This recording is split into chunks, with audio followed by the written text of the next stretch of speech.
Hi everyone. In this video, I'd like to talk about body image in general for people that have come from narcissistic families. So this can take the form of eating disorders, body dysmorphic disorder, having issues around your femininity or your masculinity because of things that go on in narcissistic families. Our relationships with our bodies as well as our psyches can be quite complicated. So let's have a look at body image today.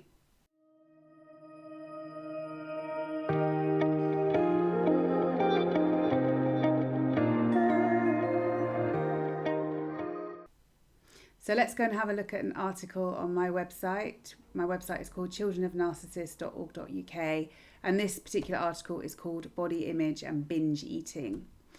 So let's have a look at this first and then talk about some other aspects of body image after I've read this. So many children of narcissists have a complex relationship with food, which may come in the form of binge eating. Men and women can both be affected. What is binge eating? Binge eating can be defined as episodes of overly excessive and rapid eating in a short period of time, which are accompanied by a sense of a lack of control. This results in distress. There can be feelings of pleasure initially, and then these devolve into mostly negative emotions. People may eat until they feel uncomfortably full. They may eat when they're not hungry. They may eat in secret through embarrassment and to hide their behaviour from others. And they may feel disgusted with themselves, depressed or guilty after eating. So what are the statistics around this? Around 30% of women with bulimia and 20 to 25% of those who binge eat met the criteria for PTSD. So I think this is a really important thing to know. A connection has been found between a certain type of abuse and obesity. 35% of individuals classed as obese have had a certain type of abuse. Studies show that women and men with trauma and PTSD have higher rates of eating disorders than the general population. So in terms of coming from a narcissistic family, criticism is a massive cause of issues with body image. Narcissistic parents are incredibly critical, and the excessive and often relentless criticism from the narcissistic parent regarding body shape, eating habits, and bodily changes throughout puberty can have serious consequences for the way their children feel about and relate to their bodies. The excessive criticism emanates from the extreme envy and jealousy and the desire to control, which comes with NPD. I think another element there also is the underlying shame that the parent with NPD has, and they see their children as extensions of themselves. So this is why they want to control the way their children look. More often than not, so not in all cases, but in many cases. The lack of support in a narcissistic family can result in their children not being confident, resilient, or self-assured. Children of narcissists may place a lot of emphasis on what others think of their physical appearance and of them in general. Others' views are seen as more important than their own. What function does overeating serve? An episode of overeating may happen when events in the environment leave an individual with uncomfortable feelings. This may be a conscious awareness or a vague feeling of being unsettled, or it may be completely unconscious and we don't understand why we're doing it. This can cause the nervous system of someone who has been traumatized to be triggered into dysregulation.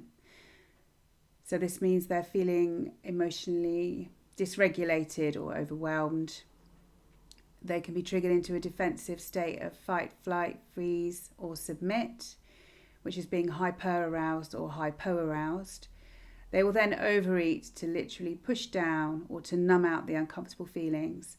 This means that they are regulating or calming down their nervous system by the act of eating and overeating. Binging can be seen in simple terms as an attempt to fill an emotional void within the self, and the act of vomiting food after a binge, as in bulimia, can be seen as an attempt to purge painful feelings or memories.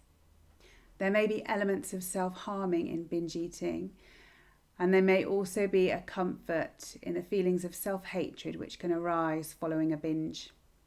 In self-hatred, feelings of hope can arise, as this means that the individual is the defective one who needs to change, and that is within their power, rather than the reality, which is that nothing will ever be good enough to appease abusive and critical parents in a narcissistic family. And this belief system can stay with the individual into adulthood as ingrained core beliefs. Another subconscious driver can be, especially with a narcissistic mother and a daughter, there can be intense jealousy and competitiveness there. So a daughter might be driven subconsciously to binge eat in a self-sabotaging way. So this takes the heat off the jealousy of the narcissistic mother. So we can either binge eat, and this helps to not incur the wrath and the jealousy of the narcissistic mother, but then there'll be criticism about body shape.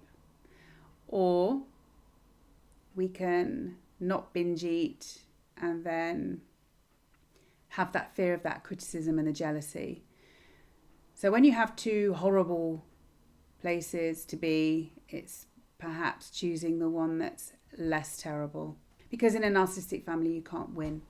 And there's a very interesting video about that done by a channel called Theremin Trees, and it's called Damned If You Do and Damned If You Don't, and I'll put a link to it at the end, and I'll put a link in the description as well. So we're often in a situation with a narcissistic parent where whatever we choose to do, we can't win, so to speak, and we're choosing the lesser painful option a lot of the time. And this can be why we might not understand our behaviours sometimes, because they seem to make no sense, but actually there are deep-seated defensive strategies going on actually. And when you're in a situation where you're in a double bind and either way you move, there are going to be consequences for you, then it's really difficult, isn't it? Eating disorders are a coping mechanism which help people to manage their PTSD. They may or may not be consciously aware that they have PTSD, but an eating disorder may be a clue. There's an article on my website and a video I've done also which says clues that you might have PTSD. So for some people that are really high functioning, they don't have an awareness even that they have PTSD or complex PTSD. Probably complex PTSD if you have a narcissistic parent. And because we're so dissociated from our feelings, or lots of our feelings are repressed, then we might be functioning in the world but not really knowing. We have all our coping mechanisms working for us really well, and we might not be aware that that's what's going on for us subconsciously. So developing our self-awareness can help with knowing what's going on under the surface, but certainly looking at clues is really important. Clues in our behaviour. What am I actually doing? So eating disorder is going to be a clue. Insomnia is going to be a clue. Feelings of shame, nightmares, not having a sense of the future, feelings of hopelessness, depression, anxiety, social anxiety. All these things are possible clues that we have some kind of PTSD from growing up in a narcissistic family. Shame. Shame has been shown to be key in eating disorders, as not matching up to standards of attractiveness or acceptability set by people in their personal life and in wider society can be felt as personal failure. Studies have shown links between binge eating and depressive symptoms, body image, shame, and self-criticism, self-disgust, self-hatred, and wanting to hurt the self. I think another thing at play here as well is perfectionism. So many people from narcissistic families have that sense of needing to be perfect. So they're not good enough. They need to strive to do things perfectly. There can be a fear of criticism there. If I'm not perfect, then I'm going to be criticised. There can perhaps be an ideal that we've imagined in our minds when we were young, that we need to be a certain way and we need to meet that standard to avoid criticism or to be good enough in ourselves. Also, I think there's a feeling of there's no point in trying unless I can be perfect. For some people, I'll be criticised whatever I do, so I might as well do whatever. Not be perfect, it's that rebellious part of ourselves. We're all individual, we're all unique, so we're all going to have a unique set of ways of thinking, of coping mechanisms as well, and different strategies, survival strategies. So it's looking inside ourselves, developing our self-awareness, and then working out what's gone on for us and what our coping strategies are and why we make the choices that we make. So it's good to frame it in terms of, how did this help me to survive? How does this make logical sense? Because what I find is that all our defences make logical sense when we can understand them well enough. Overeating and being overweight. Overeating can be seen as a form of self-sabotage. It can be a way of rejecting others first rather than being rejected by making the self conventionally unattractive. It can be showing others you do not care what they think. It may be a rebellion against critics in not being what they demand you to be. And it may also be a self-fulfilling prophecy. We become what we believe we are if we feel internally unattractive or inferior. There may be a feeling of safety in being overweight, as this can keep potential threats away from abusive, jealous and envious narcissistic parents or partners. It can stop unwanted interest or advances from partners or potential romantic partners. It can be an act of submission in terms of showing that you are not competing with others, they win. Abuse can cause some individuals to become disconnected from their ability to know whether they are hungry or thirsty, and this dissociation from fundamental needs can further complicate the issue. The roots of eating disorders are complicated and different for everyone. Treatment. Therapy can help, especially in the case of trauma. Processing the repressed emotions can help to mitigate the trauma responses, such as overeating, in regulating emotion. Understanding the self and self-compassion can help in the resolution of feelings of shame. So, really interesting. And of course, there are other forms of eating disorders as well. We have anorexia, bulimia, we have restricted eating, we have people that only eat in the evenings, for example, so they don't have time to overeat. So during the day, they'll be repressing those feelings of hunger, or maybe even completely dissociate from those feelings of hunger. Then they eat in the evenings, and then there's less opportunity to overeat in those cases. So lots of ways that people manage their weight and manage their internal world also. Complicated. So another aspect of our relationship with our body image is that many people have some kind of form of body dysmorphic disorder. Issues with body image tend to manifest in the teenage years, when we become much more self-conscious, much more self-aware of ourselves in general in many ways. It's an important developmental stage that we go through in the teen years. And when we haven't been given the skills to be self-reliant and independent, which we often haven't got when we come from a narcissistic family, because those parts of ourselves, those aspects of ourselves are not allowed to develop, then we end up struggling in our teenage years. And one of the ways that we see this is in the manifestation of eating disorders, which happens often in the teenage years. Some people only have it in their teenage years. Some people have it right through their lives as well. So let's have a look at body dysmorphic disorder. So we can define body dysmorphic disorder as being distressing, worrying, a lot about your appearance, not being able to stop thinking about it.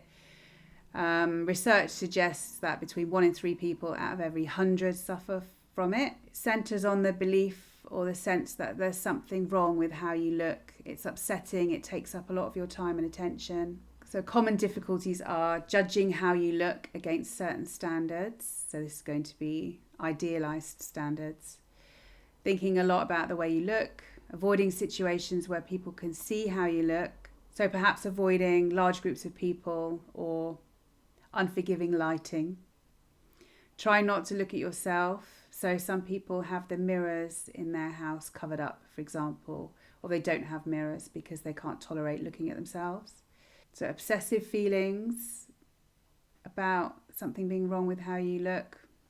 So some people trying to hide features they don't like using clothing or makeup, people having cosmetic surgery in the pursuit of perfection, other beauty treatments as well.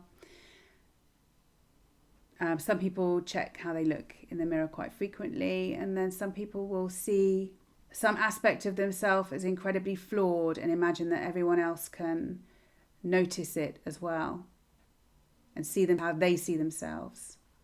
So people with BDD might feel like they're anxious, worried, embarrassed, humiliated, depressed, hopeless, angry with themselves, disgusted and ashamed.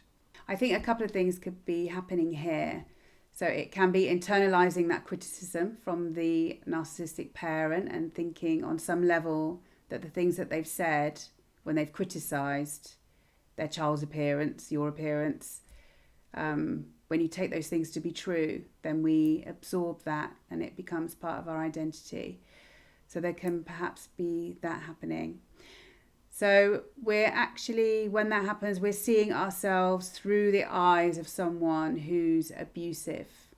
And perhaps even our appearance morphs into seeing it through their eyes, and we can't see ourselves in a realistic way. Another thing that could be happening is there could be some displacement involved, which is that we can't do anything about our soul or our personality, however we view ourselves, what we are in essence. We can't do anything about that. We are what we are. We can try to change ourselves to be something else. We can try to repress parts of ourselves also to try to deflect some of the criticism and the abuse. But it's something that perhaps we're fundamentally aware that we can't change. But if we channel those feelings towards our bodies, this is something that we can try to have control over. So we can restrict our eating, we can have plastic surgery, we can binge and then vomit the food afterwards to try to regulate our nervous system but then not put on weight. So there are things that we can do where we can change our body shapes and we can perhaps feel more in control of it. Or perhaps it's less painful in a way. So if we channel those feelings towards our bodies, we feel like we've got more control over it, there's more hope there. And then also it doesn't feel so intense and so shameful as it being our very character, our very personality, our very soul that's being criticised, humiliated, devalued. And, you know, again, it's that double bind situation. So you're living in a hostile environment, hostile, abusive environment. How do you cope? How do you manage then? These are the ways that we try to manage. These are the effects that it has on people. So body dysmorphic disorder should only be diagnosed by a professional. But here are some questions. Do you worry about your appearance a lot? Do you think a lot about how you look and wish you could think about it less? Do these worries upset you a lot? Do they get in the way of your relationships? Do you stay home because you don't want to go out, because you don't want people to see you? On average, how much do you think about your appearance every day? And another factor in all of this as well is that fear of rejection and abandonment that many children of narcissists have underlying. So that feeling of needing to look perfect so that you're not rejected can be really influential. So many people from narcissistic families then suffering from some form of eating disorders, suffering from some kind of form of body dysmorphic disorder, so some hatred of the body, some obsessive thoughts about their bodies, not feeling that they're attractive enough, not good enough, part of the shame in general about them as people, which is an outcome of growing up in a narcissistic family. Another thing that's interesting is that many people from narcissistic families, especially ladies, can feel quite androgynous or sexless, or they can feel quite childlike. So they struggle to feel like a woman, they struggle to feel like an adult, they struggle to feel comfortable in their femininity. So some reasons for this can be that criticism. Puberty is an especially difficult time in a narcissistic family. And this is where the criticism from the narcissistic parent can really ramp up, if that's possible. So it can really get extreme about the body then. There can be, a lot of shaming going on around there. So it seems to be a theme that for some people from narcissistic families, their parent wanted them to be the other sex. So there are issues around this. There can be narcissistic fathers and mothers who don't want their daughters to dress in feminine ways, and the daughters can end up dressing in quite a masculine way. There can be shame around makeup and looking attractive in general and that kind of thing. So if you've had that experience, then lots of other people have also had that experience, and it's disturbing. So what can we do if we have these issues? So it's good to develop self-awareness around them. So what are you feeling actually just before you start binge eating? What's the driver there? Why you feel overwhelmed with the need to do that? So there's usually an uncomfortable feeling of some description that you're trying to manage. So it can be good to explore that. It can be good to also know that opinions are not facts.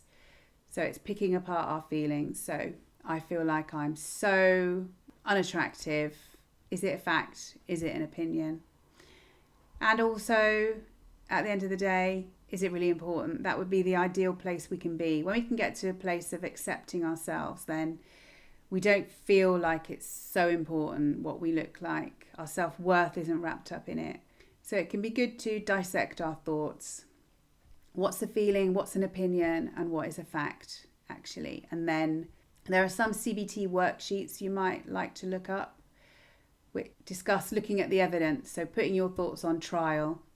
What's the evidence for your thought? What's the evidence against your thought?